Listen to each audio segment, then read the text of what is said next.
Secret friends, unite!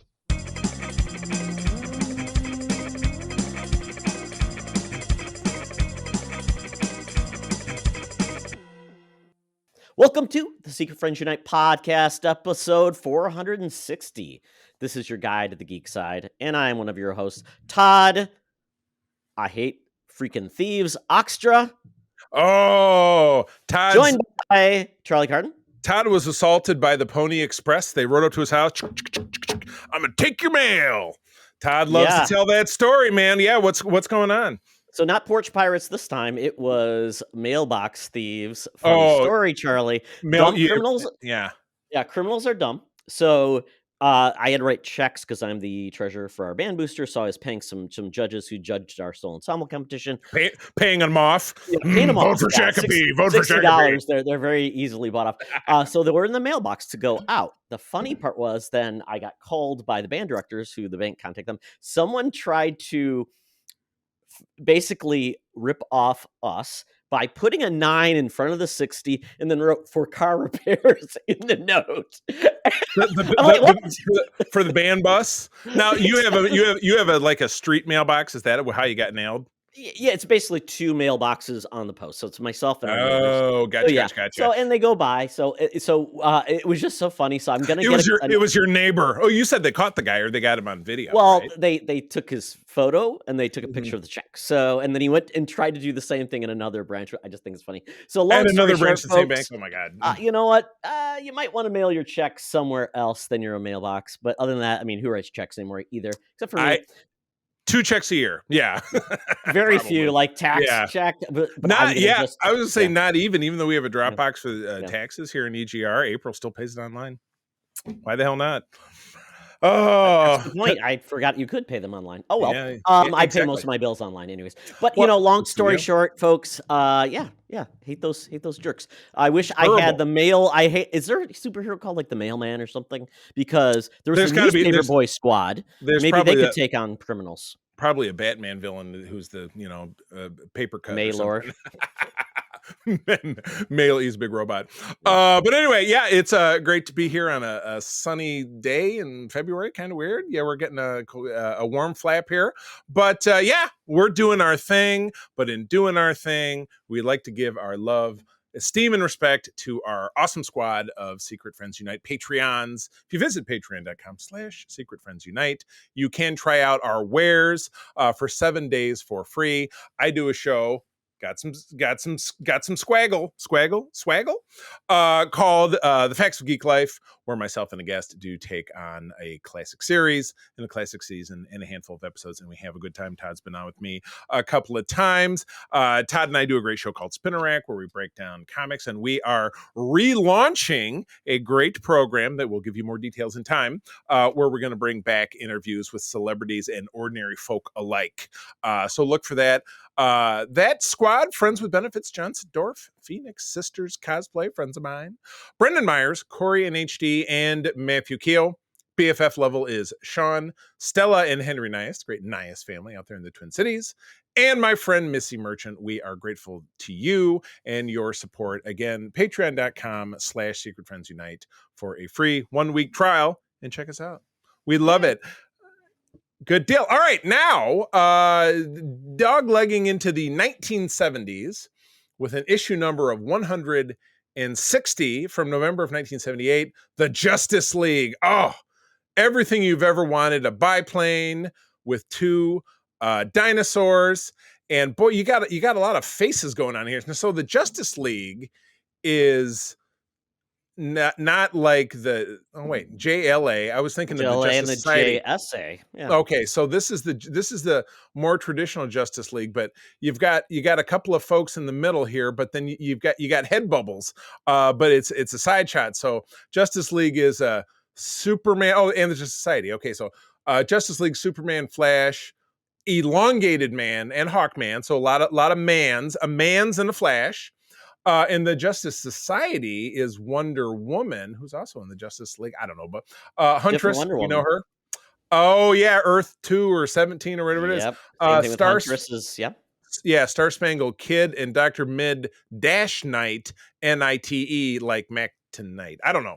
Correct. But anyway, yeah. And then there's a handful of other characters fighting. Oh, they look like dinosaur men. Sorry, one is tall, but they all look bipedal. I thought one was Godzilla for a time, but I think they're just lizard men, like he's standing on a rock biplane. Well, you can see his feet. But anyway, we have a bottom. There's a spot at the bottom. It's funny. The 5 looks like it was drawn in. Like somebody said 3, no 5.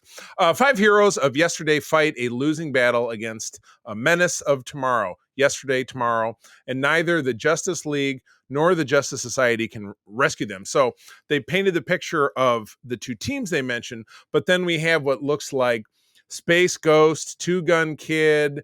Somebody threw up a flag and put it on, and then Kazar. So, I can answer that question because Charlie at the top says a star-studded special featuring there we go. Hex, Enemy Ace, Viking Prince, Black Pirate, and Miss Liberty. I believe that's Enemy Ace in the biplane. Oh, I was going to say because that's 5 characters, but so is he shooting at his friends? Oh no, he's shooting, and you see that one of the dinosaurs got hit, but the guy with the rapier sword has it pulled back. So, what an odyssey! You should see if that one's on DC Unlimited. So it's 44 pages and it's all new for 50 cents, folks. Yeah, I mean that is what's a better deal? That's a value. And this was in definitely in Marvel's 70s. I won't say it's a heyday, but certainly something that I'm more familiar with. So that's fantastic. And if it's available on DC Unlimited, we're way overdue for doing one of those segments where we pick 5. We'll look to do that in April, I think. I think appropriate time because that's a great idea. Ideas of some content we're going to do, especially with some of the big movies coming out. But anyway, speaking of big movies coming out, we are now only 10 days away from the release that will catapult our senior news correspondent or her heirs or her avatar, I don't know, played by Dakota Johnson, to massive stardom out of the Spumco. We're talking about Madam Webb. She, once again, our senior news correspondent at 124 years young, down at the corner of Hollywood and Vine, bringing you all the latest scoops without the shot of poop. It's Madam Webb's Rumors and News. Let's do it. Now it's time for Madam Webb's Rumors and News. Take it away, boys. Thank you, Madam Webb. Madam Webb, I was just in Vegas, and let me tell you, there are limitless opportunities for merchandising for Madam Webb. I mean, the amount of slot machines they could, have with you. It could be Madam Webb's loose slots. It could be would be one of the games. There were restaurants all over the place. I'm not touching Madam Webb's loose slots. It was a bad grab.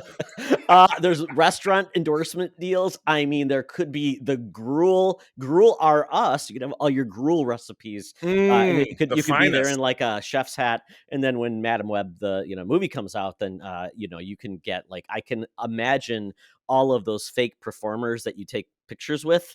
They could get us a uniform review, and somebody could be you and make some money on the slide. This could be an enormous opportunity. So we will hear more about that when we bring you our spoiler cast of Madam Webb a couple weeks from now. Or no, that's not next weekend, but it'll be very soon because it does come out on the 14th. So, all right. Well, some sad news in the world of Geek. We lost just a few days ago. The irreplaceable Carl Weathers passed away peacefully in his sleep, as I said, on Feb 1, leaving a huge dent in pop culture. Best known, I think, by a generation prior to ours as Apollo Creed in the first 3 Rocky films and very briefly in the fourth one.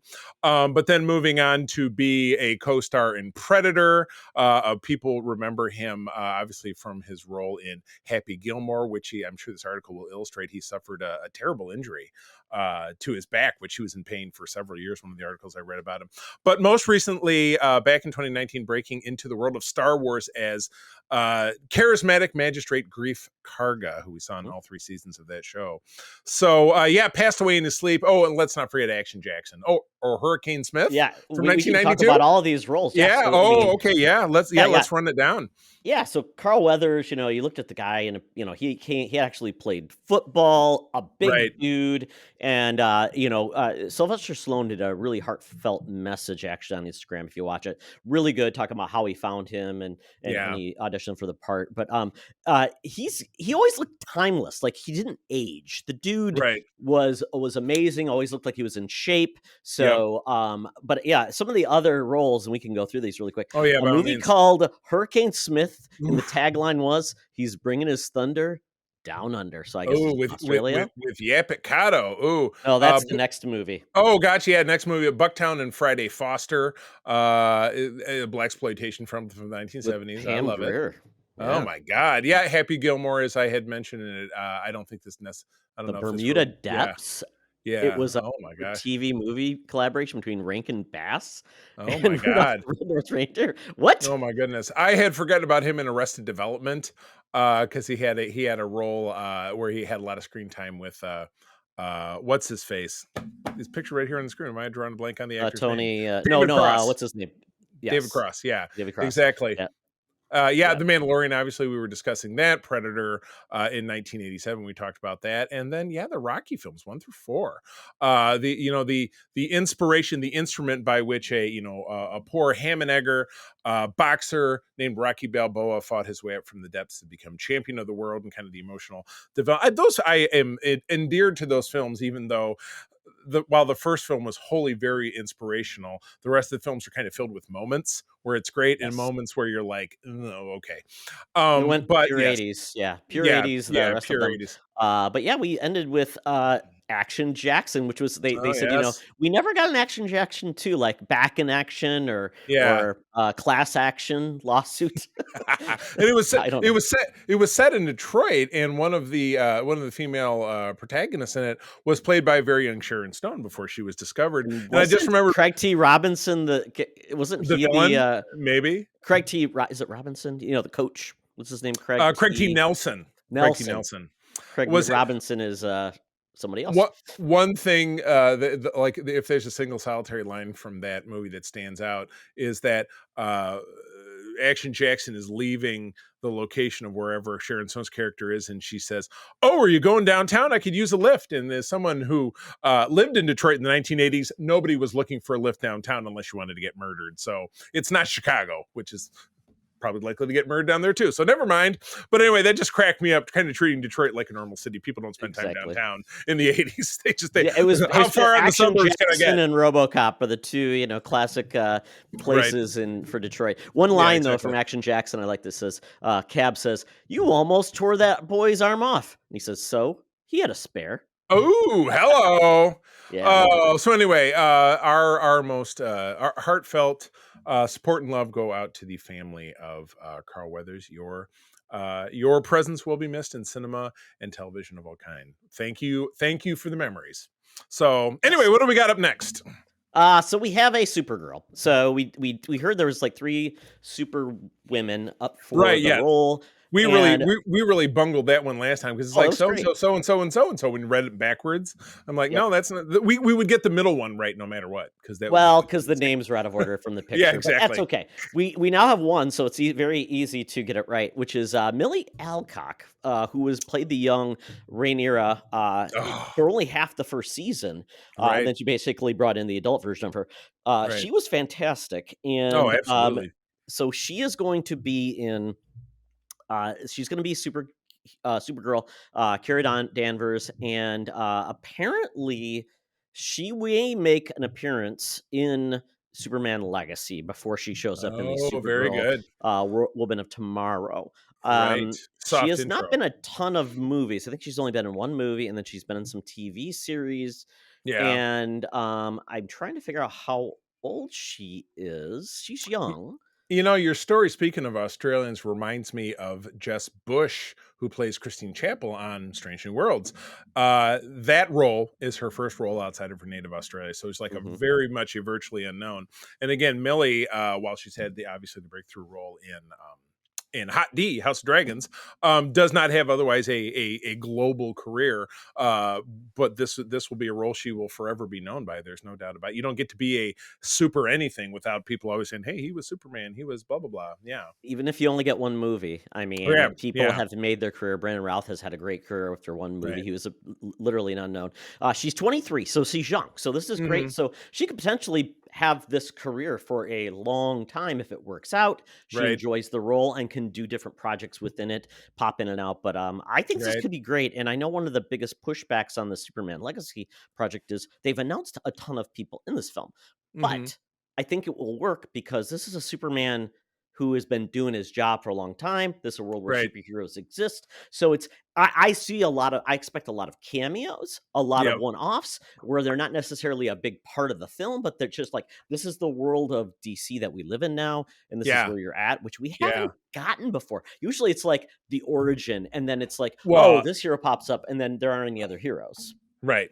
Well, or you know, and or just jammed in like what we saw with the DCEU in, you know, the last 10, 15, almost 15 years gone by, is that they're just trying to, we can do what Marvel does and jam it on up and try to create everything for here's an origin, here's an origin, here's an origin. With the exception of Affleck as Batman, which they jumped him forward and he was a little bit more Dark Knight Returns, Correct. which one of the few things that actually worked, and very few. So and it's a shame he yeah. never got to be his own Batman by himself and do his own thing.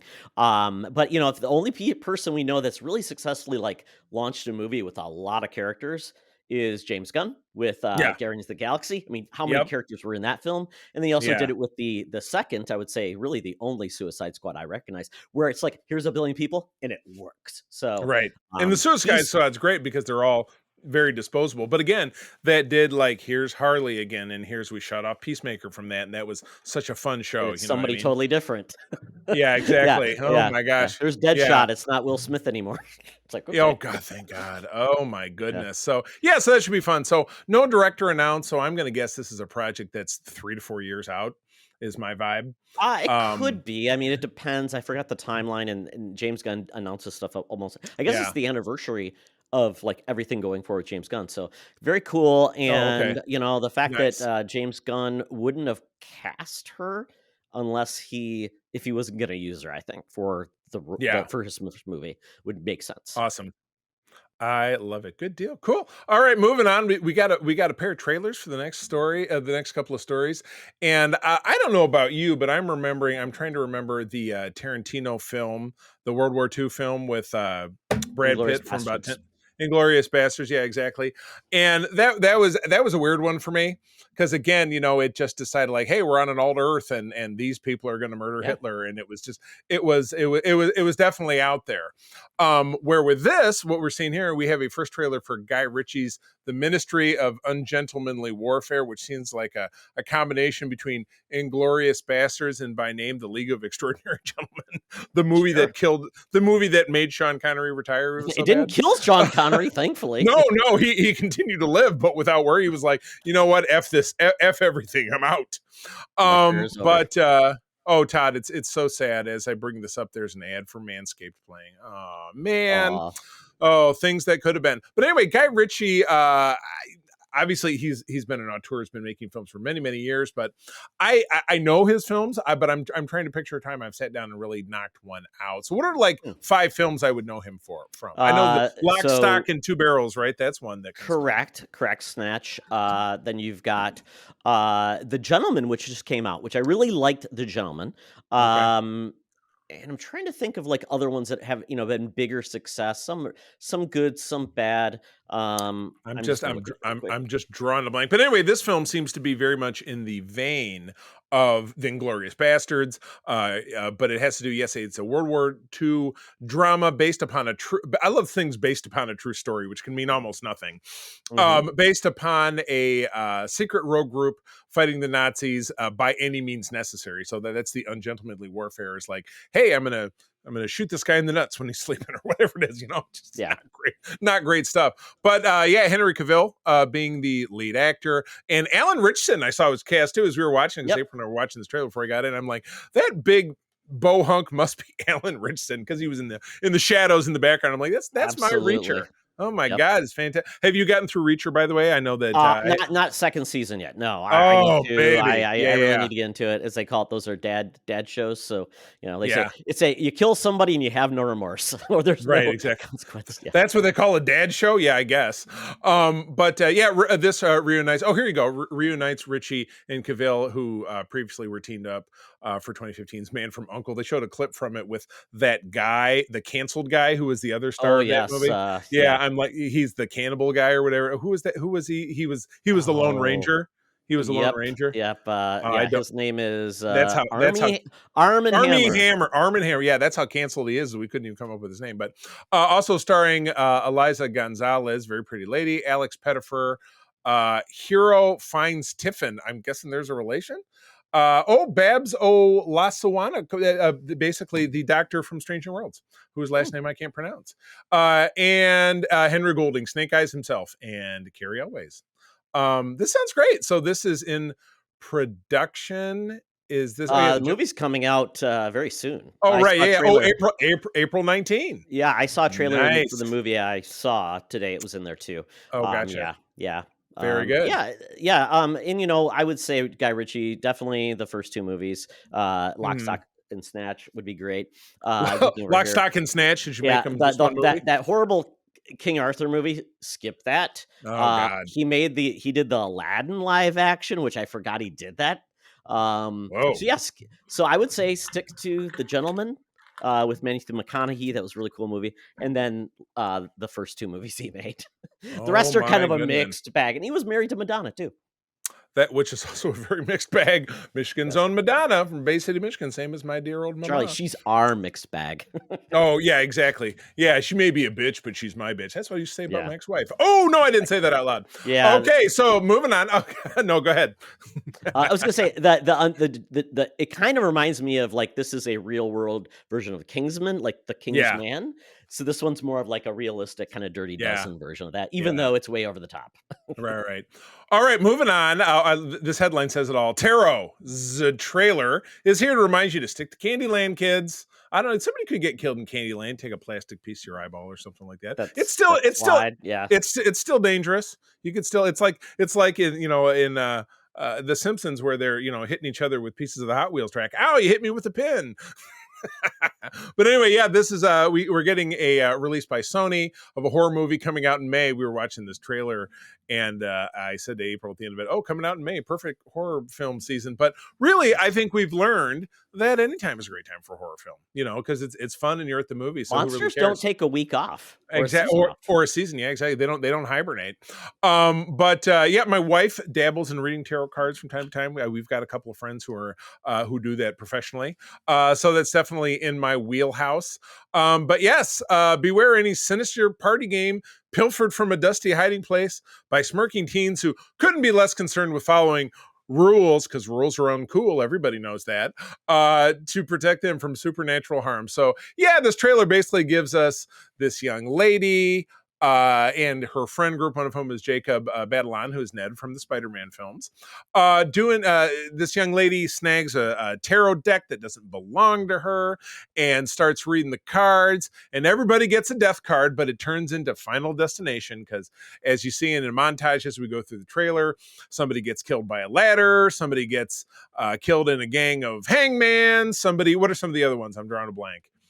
They mentioned off all of like the cards they pulled, like the magician, the hangman, all those. Right, things. somebody gets killed by a creepy musician. Everybody who got magician, not musician. It's not Blue Oyster Cult. Magician. So essentially, you've got like all these boogeymen from the cards, which I think is cool. And then anybody who got the card, that's how they'll die. So, but I love the fact that, like, of course, where did they find the deck of cards? In somebody's abandoned house in the attic. Like, these look good. Yeah, those would be fine. Hey, well, it's like, if you're that hard up, what does a tarot deck cost? $20?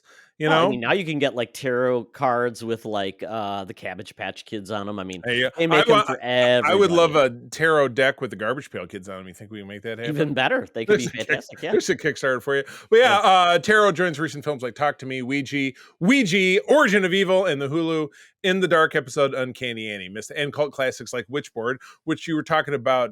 Called it Switchboard first. You called it Switchboard, which I'm like, because you were talking about Tawny Katane, who was, in the White Snake Here I Go Again video, but I'm like, was she in a movie starring in that? When I say was she in it was the 1930s, she was like, we're switching to Switchboard. Brr, brr, brr.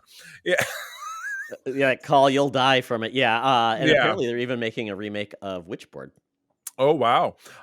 We did yeah. You never know what might awaken in upcoming scenarios, such as Captain Howdy from The Exorcist, or a fresh update on the Magic 8 Ball movie, which is apparently a real thing.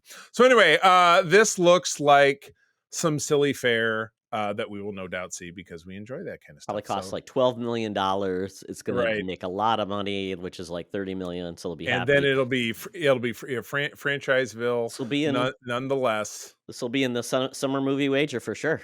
Oh my god! Well, it will fall in the time frame. Boy, that's going to be a weird summer for us. But I'm determined to get Shizor back. He's been gone from these shores for too long. We'll see.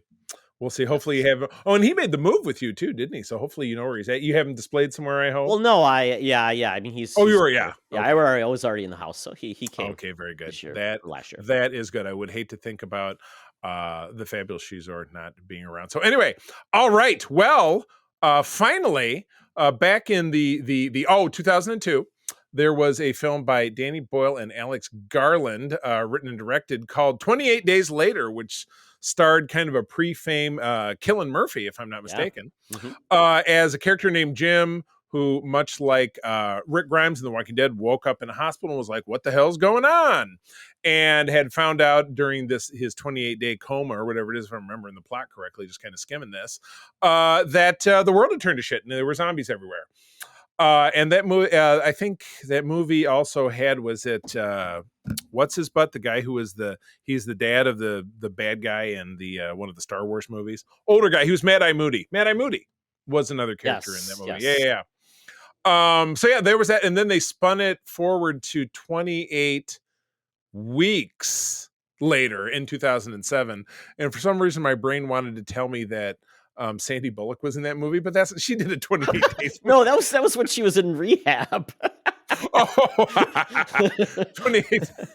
Well, wasn't it 28 something? It was just 28 days. 28 days, I think. Yes. Oh my god. Well, I would love to see her rehab was a lot easier than theirs. I was going to say that would be to me that'd be a great combination, but yeah, now we're getting one that is 28 years later.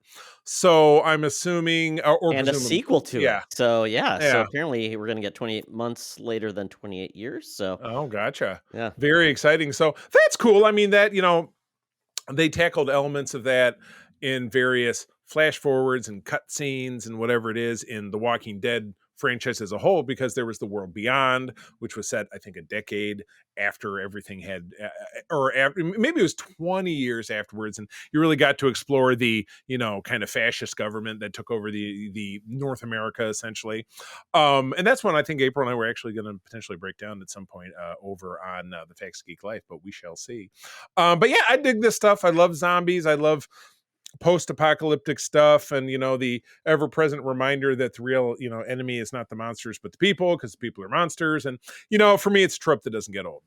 That's what I think. Well, and Danny Boyle is a really great director. He did Train Spotting. He's done like some lighter fare. And it's great lighter fare and Train Spotting, right? Well, I think he did like the movie with Dev Patel, where he was on the quiz show. God, I can't remember the name of the movie. I know the one. Yeah, it was an Oscar nominee. But yeah, he's done great things, and he's going to come back. Cillian Murphy's going to be executive producer on this. Is great. I never saw 28 weeks later, so I probably need to see that. I love the first film. And yeah, so this is kind of cool to see where they're at in the future. Very cool. Right. I'm excited. And exactly. Quality horror films are always good to have. You better believe it. So yeah, this one, another Witchboard. Oh wait, yeah. And another Witchboard. But yeah, there will always be a market for it. But anyway, that does take us out of the news. So it's time before we get to the old Geek Easy. When I got to get out that Fuber app. It might take a little bit of time to get that feeble Uber down here in this neighborhood. But while we wait, and you wait, why don't you check out this sweet advertisement? Hey, Secret Friends Unite, let me tell you about Zencastr.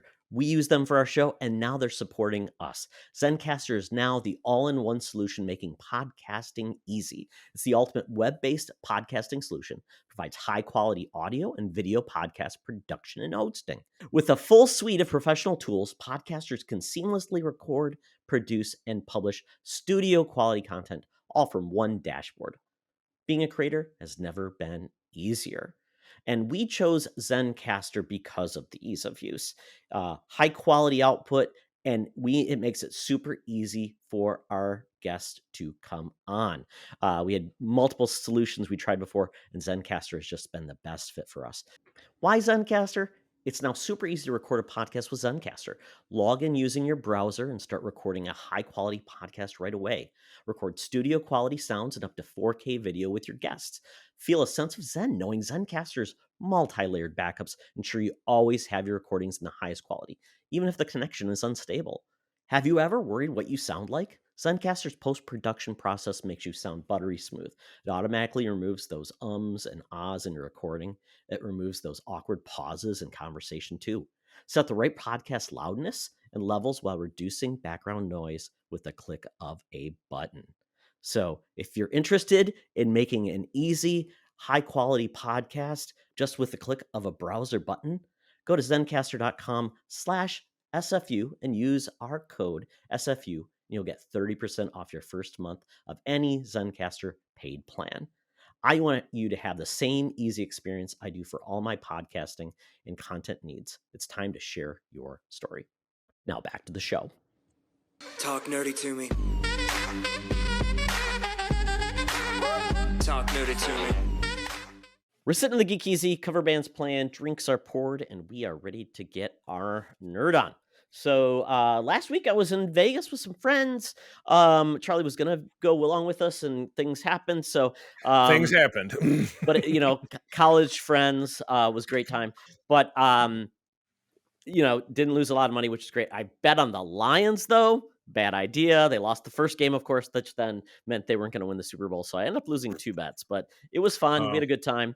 I will tell you, Charlie, about a story later about someone we met, which is pretty funny. But one of the things I did and what I wanted to do when I went to Vegas was the Sphere. I don't know if anybody's seen the pictures of it, Charlie. It's a sphere. Well, it's not a complete sphere because it's got a bottom. It's flat.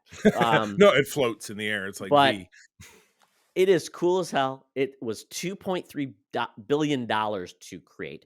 It's essentially a concert / movie place.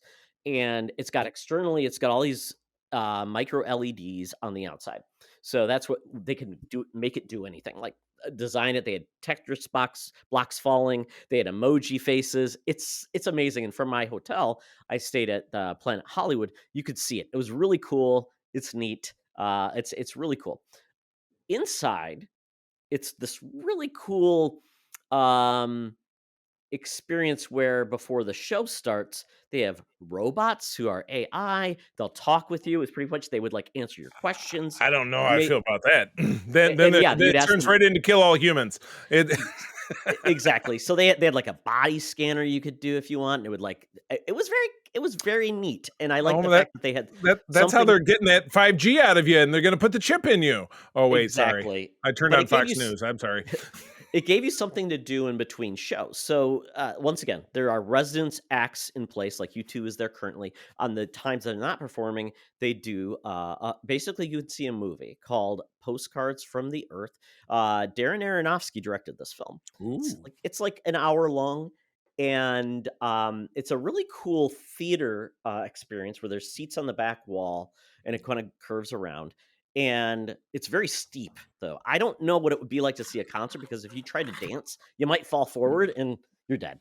So don't do that. Apparently Harry Styles is rumored to be next at the Sphere. I thought you said he's rumored to be trapped under the Sphere. Oh no, let him out. He could be. And that's what normally you would see. So we're sitting in the theater. And it first starts off with just the screen coming out. It's not very big. It's on the wall. I'm like, oh, I expected something different. And it's this story. I don't want to give too much away because it's definitely part of the thing. It's essentially a science fiction film, but leaning heavily into people leaving Earth and as they're sleeping and traversing are basically given memories of the Earth they left behind. And that's where it really opens up. And once you're doing it, basically then the screen opens up as they leave the Earth and it pops. And it's the whole theater then becomes the movie screen. And it's amazing. You're looking behind, so it's like above. The old school IMAX, like they'd have it like the Chicago Museum of Think Industry. of it like a planetarium is probably the better way to think about it because it's all immersive. No, I Yeah. just remembered, and it was years ago before IMAX became like a movie theater kind of thing. Yep. At the Field Museum in Chicago, or maybe it was a Museum of Science and Industry, they would have that, almost 360 or 300 degree Mhm. that the pictures all around you kind of thing. Yeah, that's Yeah. wild. It's crazy. It's got like I don't know if you call it like 4D kind of like thing because the seats really do rumble. The Oh, sound is D immaculate. box. Yeah, Kind this of, was and then it's yeah. got like wind blowing as well. No Fe- water, so So you it's didn't fe- get sprinkled on. it's feel around like the old bit from Kentucky Fried Movie. Guy comes behind you and here, let me give you a cigarette. Gives you like no, but I thought it was really cool. I mean, not cheap by any means. So I mean, that's part of the thing. It's just a So one-time you thing. pay to get in, and then you can experience all these things. You pay to get in, and you're buying more stuff. Is it No, just like, it's all in. Your tickets are all in. You could even buy food, oh wine, yeah, beer, whatever you want, and then watch the film. Wouldn't recommend filling up your bladder and then needing to leave because once again it's tight. So then you'd be like, excuse me, I pardon, can't get excuse me." out. I'm in space. We were about to kill the person in front of us, though. This woman is sitting there filming the whole damn thing on her phone. I'm like, what are you even doing? What is the point? It's not You like should have just even. reached up and slapped it out of her hand. Should have done it. Should have thrown down. So annoying. I mean, It's even just tell you, people. So I took pictures of just the what it looked like before it started. Then my phone was away. Yeah, So that's I just people are dumb. people in normal theaters with phones on. That's the thing with kids. I know. So it's like, give me a friggin' break. I But I mean, don't. like, are you going to show somebody seriously? This is what it's like. I'm like on this strong of a screen, and it's like Yeah. you can't. It's like you can't be there. It's like showing somebody a roller coaster ride, and like, wasn't it awesome? Like, not really, because It's I'm not on it. mirrored of an expression I heard in the show I'll talk about here, a backwood simpleton. That's who was in front of you, a backwood simpleton. Pretty much, yeah. And her boyfriend or whoever was next to her. I'm like, That's so why you didn't. we He probably persevered. We basically, yes. we don't need it. So if you're in Vegas and you want a cool experience, obviously a concert would be amazing. But the movie is they do several shows a day. You do have to buy your tickets in advance because they sold out, and Yeah, it's that's pretty awesome. cool. Good Yeah. deal. All right, what else? We were talking about this yesterday because you went to go see this, and April and I were thinking about going. I'm like, oh, we should go, and she was like, "What movie is that?" I said, "Is that Oh, that's the movie with the cat, right? Because the cat is all over the marketing, and that's the one." But yeah, you had some thoughts about this film that might turn my attention from going to see it. Yeah, so the movie I saw was Argyle. It's Matthew Vaughn. He's done multiple movies. He's done Wanted, The Kingsman, The King's Man. The King's Woman, He the also King's did cousin. X-Men's First Class. So Yeah. he's got a repertoire of type of movies he makes. I always love what he does with like visuals and just really is really cool to see what he's gonna do. And he Yeah. gets the most from his actors. They're always engaged. You always feel like they're having a hell of a good time. So, Argyle is a weird one because it does feel like, I mean, the concept is pretty simple. This author, Dallas Brace Howard, is essentially this author. She writes this spy series called Argyle. Agent Argyle's the lead character. The Man of And Socks. she's written 4 books, and then she's getting ready to write her 5th. So she's kind of a quiet woman, doesn't do much, hangs out with her cat. You see the cat in all of the commercials. And the thrust of this movie is you find out, though, that the books she's writing are actually essentially she can almost tell the future of what spy organizations are going to do plot wise. So they essentially, a secret organization is trying to kill her, and then we get essentially a spy who tries to save her, played by Sam Rockwell. That's right. Yeah. No, I remember from the trailer. Yeah. And lots of good fight scenes in this movie, but it's kind of that trope of, it's got a lot of those spy tropes. So I don't think it brought a lot new to the table. And while I like Dallas Bryce Howard a lot in this movie, I will say certain things pulled me out with the actress. And I don't want to give away why. So, I mean, I think I didn't have a bad time. It was just like kind of just I've Yeah. seen better by him, and a Yeah. lot of things felt like I've seen them before. So, Mm. there is a surprise as they talk about in the trailer who the real Agent Argyle is. That's just in the trailer. That And is it's me. revealed, and You're welcome. I will give it away. No, I will not give it away, but I will Okay. say it's not Taylor Swift because that was like a rumor. It's Taylor Swift, and she wrote the book. I was going True. to say, I mean, she is taking over the world. She is very clearly at the behest of scaring everyone that she's going to make Joe Biden president again. So I don't know. Or maybe she'll just decide to take the throne for herself. I mean, we could do worse. We have done worse. Yeah, guys, don't take on the Swifties. You won't win. I mean, anybody who's going to do it, just it's a fool's errand, and you're definitely going to be on that errand. You can't fight City Hall. So I would say if you want something to do, just have a good time. I think it's got a lot of cool moments, which is neat. And there is an end credit scene, which is just like right after. I mean, it's like you don't have to stay very long. You'll get it. And it does tie into certain things as well. So your mileage may vary. You may love it. It's the best thing in the world. Exactly. But I thought it was just okay. Yeah. Well, one thing. Okay. Yeah, one thing I thought was not okay is we did a 1-2 punch scene in movies, and this was last weekend. Is I think on Thursday night we went to go see the new Statham film, The Beekeeper, where he in fact keeps bees, but he is also a rogue top secret killer guy whose arch nemesis is Josh Hutcherson.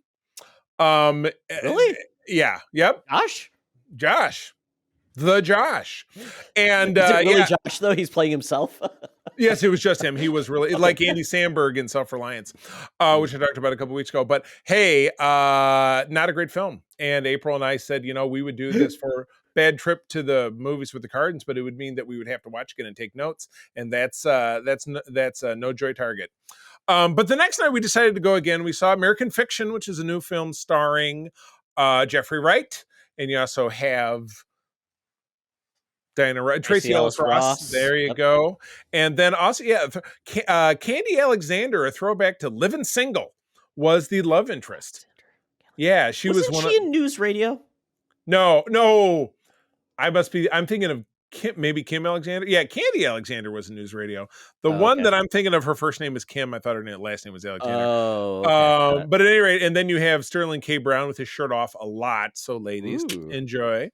But yeah, it's a great tale of a writer who's down on his luck. That he goes from LA back to his hometown of Boston, spends time with his sister, and she dies suddenly. And the story unfolds from there, and it brings in his estranged brother who lives on the other side of the country back in the fold. And their mother gets sick, and so it's very much not a genre film, but really an excellent piece about the complexities of family. We all have them. Okay. I wasn't sure. I saw like the poster, and I'm like, I don't even know what this movie is about, and I can't tell from the poster. I'm not getting. And it was what he essentially does is write he sits in on an author who has written a very stereotypical view of life in the ghetto. Yet she's a privileged person of color who is kind of a coastal elite, and so he does the opposite as yet another coastal elite trying to lower himself to the level of writing a thuggy book, which he calls it a couple of different things, but he settles on the name F blank blank K as the name of the book. Nice. But no, it's a great flick. I would highly recommend it again. Okay. It's very heartfelt, but great. But yeah, back home on the small screen, at the behest of our friends Tamara and Jay. Tamara is my oldest friend. She lives in the neighborhood here. We went to middle school together. She said, I have enjoyed the works of Danny McBride. And I'm like, I've enjoyed it at times too, but long time ago, and these programs are all over on HBO Max that I'm going to talk about, and I'll do kind of slapshot here. The Righteous Gemstones, which has John Goodman and Danny and Adam Devine, and then the sister. So the Adam Devine and Danny and this woman are the children of John Goodman's character, and they're all evangelical preachers and obvious scammers because they live this crazy opulent lifestyle. Mega church. Mega church, exactly. So, and it's all of Danny McBride's stuff is basically set in South Carolina. It's kind of the, just like the M. Night Shyamalan films, all being set in Pennsylvania. But that show is 3 seasons with a 4th coming back. We moved on to watch Vice Principals, which is the show that preceded that. Again, Danny McBride. But Walter Goggins was his co-star. Walter did then go on to also be in the Gemstones. He plays the uncle or basically the brother of the late wife of John Goodman's character, where Wally and Danny McBride are competing vice principals, and they have to team up. And it's only 2 seasons, but it's a complete story. 2 seasons of, I think, 8 or 9 episodes each. So we finished both those, and they're just knee slappers. Danny McBride is very much you get him or you don't. And I'm not going to say he's good. I'm not going to say he's bad, but I dig it. But we just started again, and I've watched good portions of this show, but we were just watching the first episode right before he came down here of Eastbound and Down, which was his show maybe 10 or 15 years ago, where he plays a washed up major league pitcher. And Danny McBride's characters, while they all seem very interrelated, they go from the most obnoxious possible, which would be Eastbound and Down, the Kenny Powers character, to Neil Gamby, who is this character in Vice Principals, who's still pretty annoying, but really just not such a bad guy. To the Gemstones character I can't remember that character's first name, who is he's a crook, but there's humanizing parts to him that you can he's a crook with heart. Yeah, so we kind of go, it's kind of a roller coaster. So you're at the bottom in Eastbound and Down, you're at the top in Vice Principals, and then you're back down again in the Gemstones. So that means whatever product he goes to make again, he'll be a great guy again. But yeah, it's very Kentucky Fried humor. And he's very vulgar and tons of great catchphrases. And I really very enjoyable. And again, like most modern cable shows in particular, they're 8, 9, 10 episodes. So you can just knock that out. No big deal, but they're fun. I was having fun watching them.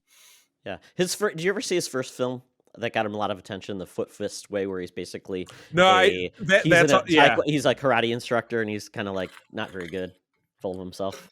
That one is also on Max, and then Tamara wants me to watch Arizona, which is a movie he made in 2018. And that's on Hulu. That's on Hulu. Hulu was on the Fritz last night, so I wanted to watch it. Oh, you look at his filmography; it's crazy. He was in Hot Rod.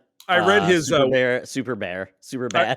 I read his wiki, and he's a dude who's always hustling. He was a executive producer of those most recent Halloween films. Yeah, it's weird. Weird, I know. So anyway, again, Max, I would recommend all 3 of those shows. They're a ton of fun. So anyway, all right.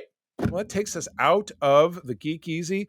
I'm skipping out on this check yet again. I can't believe that they let us in here, but I got to get out that Air Qantas app to get us down to the land down under. Hologram Tina and the mutants await for a dance through box office history. Let's go. Welcome to another edition of Thunderdome. Thank you, Tina. We're sitting in the Thunderdome where the mutants have been gathered for a topic or a game to be entertained. And this week, it's not filler, but it's infotainment. Yes. Philotainment. Yeah. So we did this previously where we looked back at the box office of years ending in 3. So we did 1973 every decade with ended in 3. We're doing that with the 4. So we're going to start off with 1974, go up till 2014, just every decade. And the reason we do this, because we both love box office and just the landscape of business. The math. We love the math. Gives you a little feel of like what movies were like, what was popular, and kind of the flavor of kind of like how things have changed in people's taste. It also kind of shows you like the size of movies and how they've changed over time. So the way it's going to work, we'll go through the top 20 of each decade with a number, and we'll go from there, make observations, and if you have thoughts on this, let us know. Yes, I'll please. take 1974. All right. And then Charlie will do 1984, and we'll go on so far. We're going to start with number 20, Death Wish, the first film in the series, came out in July, made $22 million. And you'll find out, folks, just how many people went to the movies. So essentially, movie tickets average about $2. So we had close to 11 million people seeing films. If you think about that today, if we average like $12 a film, I mean, you're thinking about that, that would have been, huge. I mean, you're talking almost 5x that number that we came in. So we go to Chinatown, Oscar-winning film, made $23 million with Jack Nicholson. Thunderbolt and Lightfoot, was that a Burt Reynolds film? Why not? Works for me. That made 25 million. Then this is a weird one. Go for it. Oregon and it's a Oh, documentary. That's not the origin of the Swedish Chef. No, it made $25 million. And then we get to 16. The Great Gatsby. I believe this might have been the first adaptation, but this is the Robert Redford version that probably everybody saw it in high school because you had to. It made $26 million. Texas Chainsaw Massacre. Big deal. New Line was the distributor. I think that's a lie because I don't think New Line actually existed. Or maybe it was the studio that actually started this. But, talk about a movie that maybe cost probably like $100,000 max. Made $26 million. Big deal. Independent film at the time. Dirty Mary, Crazy Larry? I remember that. That sounds like lyrics from a Springsteen song. Yeah. Oh, Dirty Mary. Yeah, then Freebie and the Bean, a movie that I heard is actually not bad. Is that porn? Free the Bean? No, not $30 million. Then this is the crazy one. Benji. A series about a dog who has animal adventures. I don't know how Benji was like the biggest thing in the 70s. I never understood why. I never watched a Benji movie. I could care less. I don't like animal movies. Well, I mean, I like animals, but not animal movies. But $32 million, roughly. Wow. When we get to Murder on the Orient Express, this is you skipped her. Yep. You skipped Herbie Rides Again. Come on now. Yes, Disney. This is kind of like the bad time for Disney because Herbie Rides Again. 2 movies in the top 10 and top 20. Yeah, it's not so bad. But okay. Yeah, well, I mean, aren't Benji and both Herbie both? I don't know. Benji, I think, is like Paramount or something like that. It doesn't give us the studio, Right. at least for that one. Herbie Rides Again, $31 million. I believe that was the second Herbie film. Maybe there was Herbie Goes to Mexico was 3. I don't know. Murder on the Orient Express. This is a Christie classic with Albert Finney, I believe, played Poirot in this. Made $35 million. The Longest Yard. This is a Burt Reynolds film about football. Was remade by Adam Sandler in the 90s. Made $43 million. The Life and Times of Grizzly Adams. Yes, that was a movie. I only know as a TV series. Well, it obviously spun in whatever direction. That was a favorite of my dad's. I know for. Yeah. I used to watch that as a kid because it was the only thing on. Yeah. $45 million. Oh my gosh. Okay, Airport, 1975. Not Airplane. Well, it was clearly what spun off an Airplane, but it was the same. This kind is of one thing. of those disaster films. 70s disaster films were huge. Oh, totally. Because you'll see it. There's a couple more coming up. That was $48 million by Universal. Godfather Part 2, Paramount Pictures. I mean, we talk about the movie that has a sequel that's potentially even better than the first. That's that film. Totally. Made $57 million, and that made it in only 3 weeks because it launched in December. That's wild. Then we get to Earthquake. Yes, again, more disaster film. That made $79 million. Nice. Young Frankenstein. Wow, this is even better. Mel Brooks classic. In 3 weeks, it made $86 million for a comedy. I love it. Holy crap. Well, it's spinning off of when we get all the way up to number 1. You kind of see where it's coming from. But anyway. Exactly.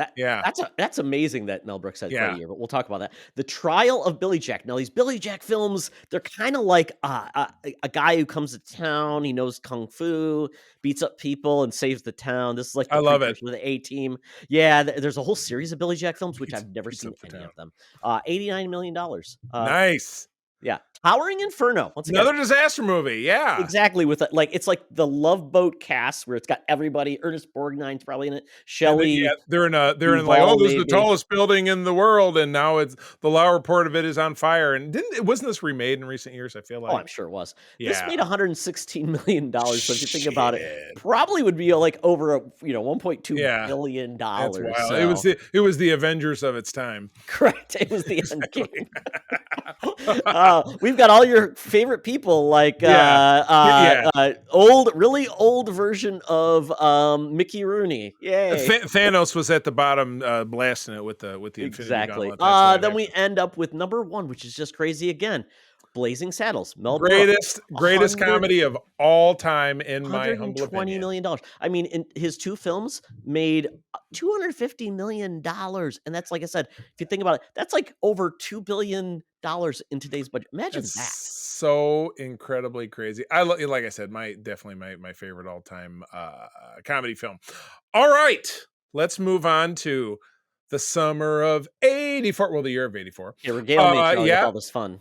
What's that now? Regale me. Yes, I will indeed. Oh my God. Number 20 is a movie I watched last week. The first Breakin'. Oh, breakdancing movie that was so popular they turned around and made a sequel within 4 months. Two movies that came out in 1984. And I'm What about all assuming the CGI? I assume if we scroll down, what's crazy is that film number 21, if we went the opposite direction, was The Terminator. Little independent film that could. Holy cow, yeah. But as we move forward, Bachelor Party, the Tom Hanks film, is at number 19, bringing in almost $40 million.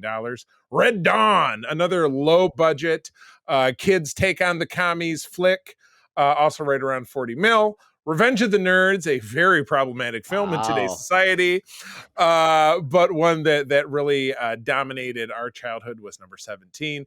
Gray Stroke, The Legend of Tarzan. Don't Not know stroke, that I've Charlie. Yeah. No gray stroking. Oh, yes. Well, yeah, when you get to our age.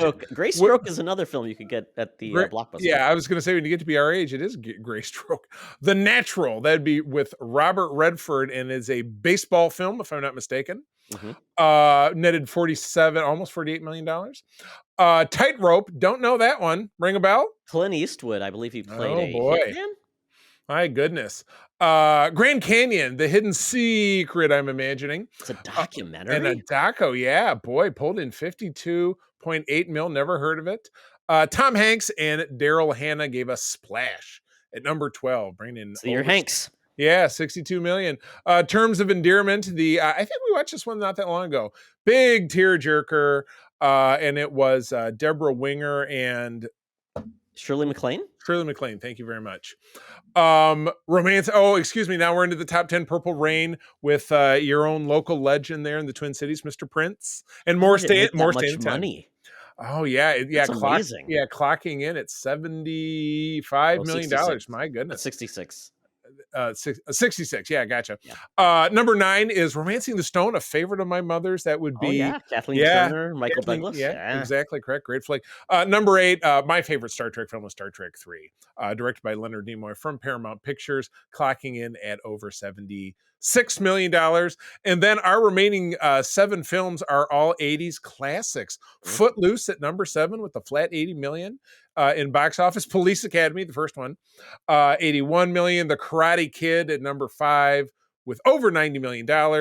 Beverly Hills Cop, some would say the apex of Eddie Murphy's power, in my opinion, at least for people of our generation, or at least his first real breakout, was a blockbuster film over $100 million, that's when that term really started to come into play, was in the 80s. Gremlins, a great Christmas classic, at least it's on our Christmas list, up to almost $150 million that year. My God. The sequel, which was a prequel to Raiders of the Lost Ark, Indiana Jones and the Temple of Doom, Todd's favorite Indiana Jones movie, at number 2 with almost $180 million. And the number 1 film, about to get a sequel here in the next couple of months, Ghostbusters. Bringing in $220 million. So by over $40 million to trounce Indiana Jones, which is just seems crazy to me because it was an unknown IP. Horror. Yeah, exactly. New thing. Yeah, so we're talking like now we're at about $375 a ticket. So it went from looks that way. $375, so like double the in the 10 cost. years. And tickets, we're only at $65 for the top film. Yeah. We'll see where that goes as we pole vault into the 90s. The 90s. And Todd, you're giving away number 20 because it's right next to your head. She give you a smooch. Mwah. There we go. Yeah. So this is where I feel like the decade kind of goes back to like where the 70s were. So you almost got like indies became a thing. So So we're going to go with this. I'll just give it away. Tickets sold, actually, for the number 1 movie, 73 million tickets for the top movie. So quite honestly, about the same 10 years later. So I think we kind of got like that normal pattern, but this is the time of like VHS and everything was widely available. So people didn't always have to leave their homes to see a film, but they had to wait a long time before they came. 3 months or longer, 6 months. Exactly. At this point, at this point, 94. They were almost like a year later sometimes. Oh, wow. Yeah. And remember how much they cost to own a collection? Not cheap. $40 probably minimum. Yeah. They were like 80 like a couple years before. Yeah. We'll get into the numbers here. So number 20, yes, right behind me, Pulp Fiction. Ooh. Huge beginning. Well, not beginning, because we had Reservoir Dogs before that. Yeah, but it put indies on. There was nobody who was not talking about this film No. In the fall of 1994. Correct. And quite honestly, set the pattern for a lot of movies like this, the edgy, weird storytelling, cool soundtrack films. That made $63 million. So we're seeing these movies at the bottom make more money now. Then we have Wolf. I believe that was the Jack Nicholson where he peed on people. He did pee on people, but not in the way that you think. But yeah, that was a stalwart on the MSU movie channel. I've seen that movie 50,000 times. James Spader, I think, 30 years ago. Too. Yep, yeah. Sure did. Oh my God, made 65. We had Dumb and Dumber. The Farrelly brothers were on top of the world. Jim Carrey, $66 million. Stargate, quite honestly, became a franchise, but not as a movie series, but as a TV series, which is a one-off. James Spader, once again, he's in there doing the spadering. $68 million.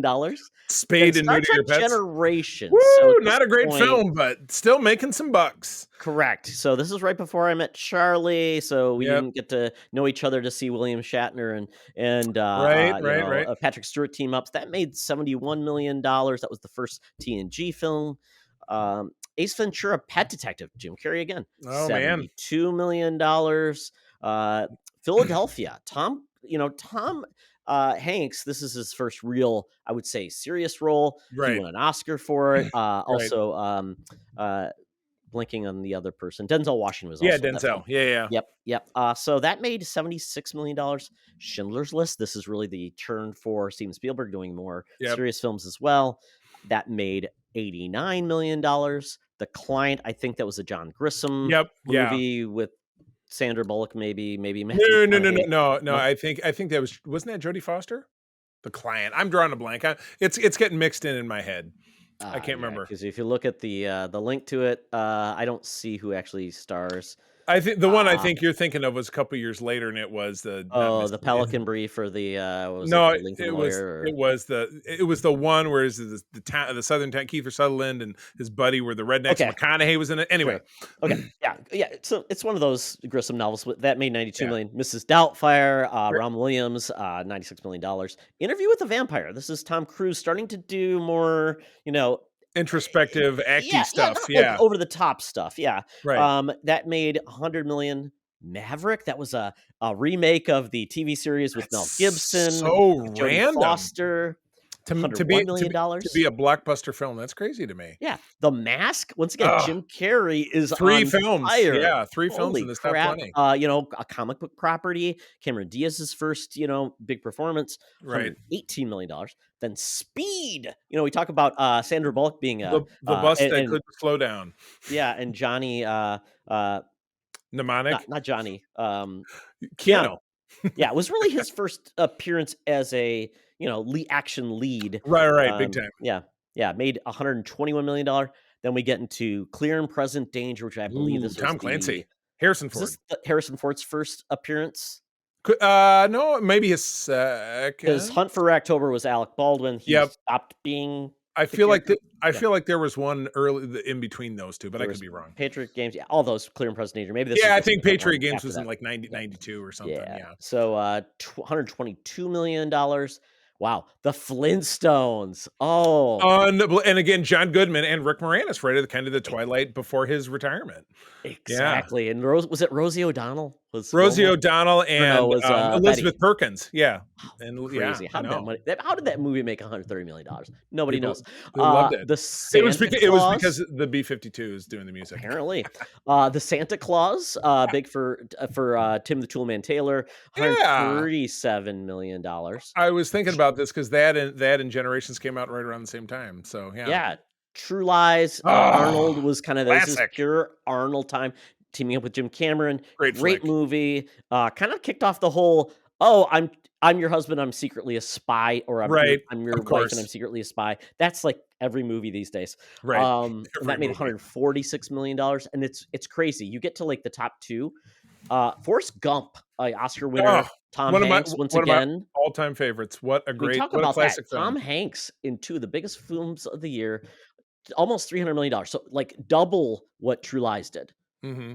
And then we get to The Lion King, which, obviously that's like the prestige of Disney's animation. Right. And that only made $2 million more than Forrest Gump, which is crazy. Wow, Because neck kids' and neck. movies Right. destroy Oscar films these days. Yeah, exactly. Yeah, it was, yeah. So definitely a turn of the time. All right. Well, we're leaving the 20th century behind, and we are taking ourselves into 2004. So let's see how 10 years changes the landscape. So in prior to this, we had a remake of Ocean's 11, which was the Rat Pack flick about a heisting in the 60s. Now we have Ocean's 12. Oh, And again, wow, I these forgot about that. yeah, these films are it's Clooney and Matt Damon. Who else? And just a Bernie Mac, but who Oh, God yeah, rest his soul Elliot passed, Gould plays like the old guy. yeah, exactly. Yeah. So anyway, yeah, that was number 20 with $107 million. The Grudge, which was your girl, I was gonna say Sarah Jessica Parker, Buffy, who was Sarah Michelle Gellar. Mhm. Whoops, very different. Then that was a remake of, I believe, a Japanese horror film, if I'm not mistaken. You had The Village, which was an M. Night Shyamalan film with Bryce Dallas Howard, who you saw.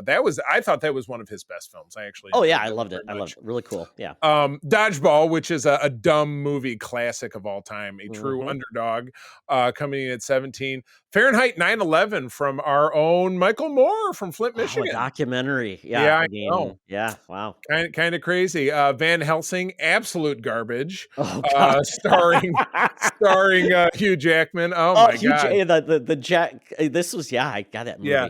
Oh, my goodness. This was the era where CGI was really tilting very heavily into any of these genre films or even anything associated. All those Dracula babies got killed. Yeah, R.I.P. bad stuff. 50 First Dates, which was Adam Sandler and Drew Barrymore. Yep. Speaking of CGI and the very famous, like, hey, look, there's a minivan. Oh no, there's a plane flying overhead. It would be Troy, which was starring Brad Pitt and I think Eric Bana, if I'm not mistaken. Yeah, I think that was what was his name? The director. Not Wesley Snipes. Yes, Wesley Snipes. You got it. Yes. Oh, I have no idea.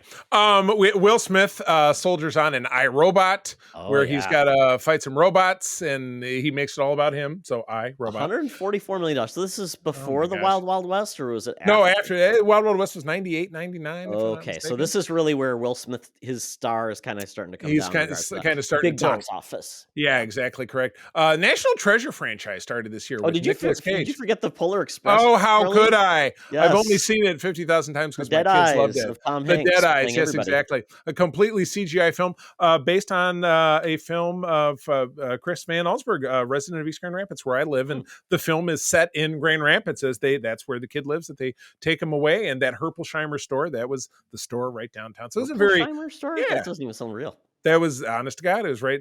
It's now the Grand Rapids Police Department Central Station. So all the Herpelsheimer ghosts have to get busted by the cops. Bring in the Ghostbusters. National Treasure, as I said, bring Nicolas Cage kicking off a franchise, which then turned into a television series, which is on one of the netlets. A Shark's Tale. Again, Will Smith, he's still working. Yeah. A lot of this is a fare that I ended up seeing with my kids when they were young that I don't have great memories of because I saw it 50 times. Sequel to Meet the Parents, Meet the Fockers, which I don't remember being great, but again, clearly commanded some bucks, 162 million at the box office. The Bourne Supremacy was the second Bourne film. So. My wife loved these movies, so I know that I saw this not too long ago. So that's Matt Damon as a memory erased super spy. Another disaster film, one of my personal favorites, The Day After Tomorrow, a young Jake Gyllenhaal and Boimler's dad, Mr. I would say Dennis Quaid. Yes, Dennis Quaid, not Randy Quaid, starring in that film, and a young Emmy Rossum. From Shameless, I believe, was the female lead in that. So Harry Potter, this is Harry Potter 1, 2, 3, 4. Harry Potter and the Prisoner of Azkaban. Yeah, this is where it kind of went dark. People really like this one. Tilting more in that direction.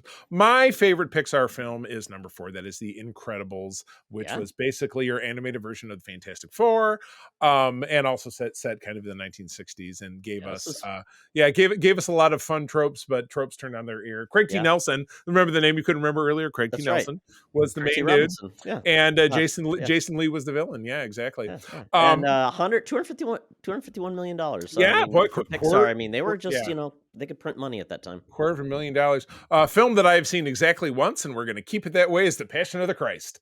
I can even scarcely recall anything I've ever seen that's more Jim gruesome. Caviezel and Mel Gibson, Yes, both a and little bit weirdos these days. yes, yeah, absolutely correct. But you know what? It was huge, and I saw it in the theater with my ex-wife. She really $70 million. That's insane. Yeah, well, I mean, again, you're getting the Jesus-y crowd on that one. Those people have money. Look at the gemstones. now that's where all that money is going. The only Spider-Man movie of the Raimi Spider-Man films that you can watch is Spider-Man 2 at number 2. Clocking it at almost $375 million. $3 million more than The Passion of the Christ. That's crazy. Wow. You'll take Spider-Man over Jesus, but just barely. And then another sequel at the top and an animated film by DreamWorks, Shrek 2 at Mike 4. Myers, Wow. when the Austin Powers money stopped, the Shrek Yeah. money started. It did, and then that movie stopped when we got the Love Guru, and then he's never been heard from since. Oh, so that gets us into the aughts. So that's like Todd, $5. That's you're looking at close to like $5. Yeah. This is more like $6 a ticket. Yep. The previous one I didn't mention, it was like more like $5. So you don't see like huge gaps in like cost and once again 71 million tickets sold for the top movie. So once again, we're still in the same ballpark. So essentially we're kind of cruise along as a steady state of where movies are at. So then now we get to 2014. So I'll give you a little bit of 10 years ago. Yes. Correct. So think about this. The top grossing film in 2014, and I'll just give you the ticket number. We'll get to what the movie is later. But it only had 40 million tickets. So 30 million less tickets sold 10 years later. That's insane. Wow. DVD marketplace, all this stuff. I think this is when Netflix was streaming more and you could watch movies that way. And so we think about that. So I will say this: tickets are getting closer to $10 a piece. So which is we where we're almost living doubled these the days, cost again. So so I'll start with number 20, Ride Along. I believe Ride Along was that Tracy Morgan. Could be. I don't know. Do you click on it? Does it go anywhere? If you click on it, sometimes it gives you something like a poster. Kevin Hart and Ice Cube. Hart. That'd be one of his first films then. Probably so. Yeah. There you go. That movie made $134 million. So comedy in the top 20 making 130. We're seeing the money increase, but the tickets have declined quite a bit. I mean, we're talking like half the tickets once again. So let's see. Neighbors. I believe this was this a lot of these movies. Seth Rogen and Rose Byrne, and very young what's his butt? Zac Efron. After the High School Musical, That's right. 150 million. So comedy's big. Also something that's big is YA movies. Oh, you bet. Divergent. $150 million there. Yeah. We go to Gone Girl with Ben Affleck. I believe it was one of his directing. I believe so. Directing films, so he does very well with that. $166 million. How to Train Your Dragon 2, a series that's still very successful today. Yeah. Apparently, they're going to build a new land in a Universal Studios for that. Wow. $177 million. Interstellar. Movie, renowned for being to see it in the theater, science fiction film with some heart. $182 million. Then we get to Teenage Mutant Ninja Turtles, and I believe this is like the Michael Bay. They looked like they were on roids, which it wasn't a bad film. with Megan Fox. I thought it was passable. Megan Fox and Will. I was to say Will Ferrell. Who's the other Will? They all look like turtle versions of John Cena. But $191 million. 22 Jump Street, another comedy with Jonah Hill and Channing Tatum. $191 million. So we're getting there. And then we got the Godzilla. Now this is the new Godzilla with the one that spawned the Monarch. Bryan Cranston and also So this is more like they're trying to take it serious, but it's still a big film. That made $200 million. And Charlie, I remember when I think I texted you after I saw this film, Amazing Spider-Man 2. I'm like, kill it now. super fired up to see this because we had a group of friends, and our mutual friend Michelle Jesperson was one of that group that we saw the number 3 movie, which is one of my favorite films in genre, and then went to go see this, just absolutely fired up that it was going to be the bomb, and it was a bomb of a certain kind. A box office bomb. Amazing Right. Spider-Man 2, $202 million. Yeah, Mm-mm-mm. not exactly what they were looking for. Right. We move on to Dawn of the Planet Apes. This is the, A sequel. I guess the latest. No, this is the first one. This is the first one. Yeah, this is the With James latest Franco. latest version, which now they're gonna do a sequel again to. Yeah. Very successful, well critically acclaimed, $208 million. Right. Big Hero 6. Fun fact about this film: this is actually the first Disney Marvel animated thing, because Big Hero 6 was a Marvel property. Disney animated it and made $211 million. Great film, great animation. Even had the Stanley cameo. Yeah, Loved exactly. Then we get to the Hobbit films. This is the Battle of which one is this? The Battle of the Five Armies. So I believe this is the last film. Thank God. Series, not great films by much. Yeah, that they should not have done that. That made $220 million. Then one of our favorites, X-Men: Days of Future Past, coming off of First Class. We were lived at. Matthew Vaughn did not direct this. Bryan Singer came back for it. Big crossover. Made $233 million. So yeah, that's kind of when X-Men went off the rails again after that film. Yeah, this was the pinnacle, and X-Men is something that we're planning to jump on as we get a little closer to Deadpool. Exactly. Yeah, Maleficent. This was the Disney trying to do live action things with the original take on a bad guy, making them not so bad. $241 million. Transformers: Age of Extinction. This is when they brought in the Dinobots. It was kind of like the last gasp, and then last night was horrible. It died. I never saw this film. Didn't need to because I knew it was going to be bad. $245 million. God. Then we get to the Lego movie, the surprise movie. Nobody thought how this movie would be made. It was going to be horrible. And then it made everybody happy. Everything is awesome with this movie. Charlie. Absolute class. My kids absolutely. My late son Parker, this was probably one of his favorite films. It's very special to me. Oh yeah, I remember taking Logan to this. We loved it. Yeah. Was it President Business? President Business. Yeah, Will Ferrell, and it was with, of course the Wonderful World of Chris Pratt, which his success continues on as we go down this list. He was only in one movie at a time back then. Yes. Then we get to Captain America: The Winter Soldier. Wow, talk about it was my favorite until we got to Endgame. This was my number 1 Marvel film. This would still be up there for me. I mean, it's probably my top 3. I mean, it's a wonderful film.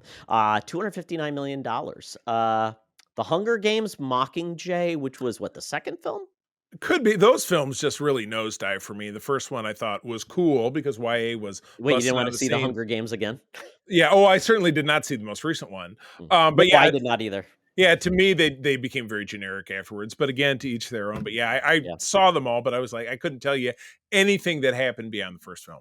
I did like the whole series, but I had no interest in seeing the prequel. $323 million for that. That became a big thing. So obviously that's why they're bringing it back, because they like money. Then number 1, 2014, Guardians of the Galaxy. We just talked about James Gunn.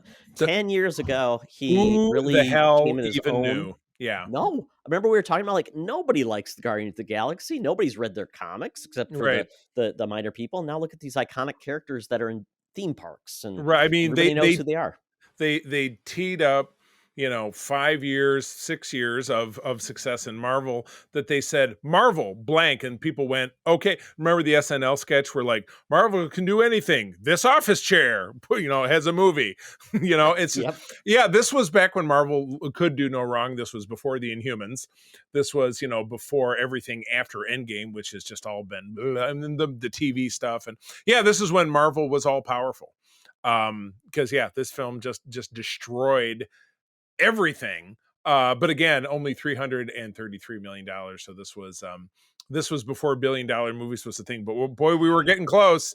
And Marvel was Marvel were the ones that did it. Though no, Avatar was in 2009. That was $1 billion movie. But again, this is clearly domestic gross. So not worldwide. This is all domestic, because you do get over the I can't remember what the first $1 billion Marvel movie was. Yeah, no, I'm not sure either. But yeah, what a wild ride. 50 years of movies, and all the way from documentaries and, Burt Crap, next year we hit it and I'll be 50.